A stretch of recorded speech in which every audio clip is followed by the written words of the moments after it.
ইনকিলাব মঞ্চের আহ্বায়ক শহীদ শরীফ উসমান হাদির হত্যাকারীদের গ্রেপ্তার ও দ্রুত বিচারের দাবিতে করা বিক্ষোভের পাশ থেকে পিস্তল সহ এক যুবককে আটক করা হয়েছে। তবে পুলিশ এখনো নিশ্চিত নয় আটককৃত ব্যক্তির হাতে অস্ত্র ছিল কিনা।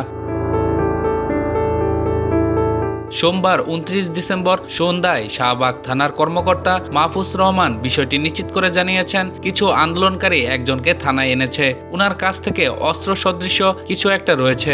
বর্তমানে তিনি ওসির রুমে আছেন।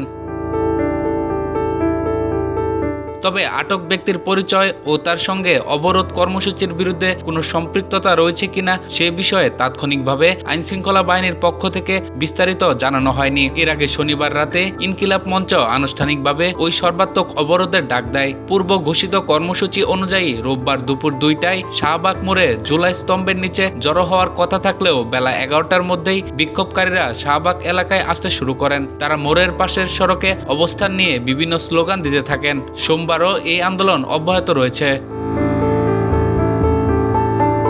এই সময় নারায়ে তাকবীর, আল্লাহু আকবার, আপোষ না সংগ্রাম, সংগ্রাম সংগ্রাম, উই ওয়ান্ট জাস্টিস, দিল্লি না ঢাকা, ঢাকা ঢাকা, গোলামি না আজাদি, আজাদি আজাদি, যেই হাতি জনতার সেই হাদি মরে নাই, হাদি না মোদি, হাদি হাদি, এমন নানা স্লোগানে মুখর হয়ে ওঠে শাহবাগ এলাকা। নিরাপত্তাজনিত কারণে শাহবাগ এলাকায় বিজিবি সহ পুলিশ, আইনশৃঙ্খলা রক্ষাকারী বাহিনী সদস্যদের উপস্থিতি দেখা যায়।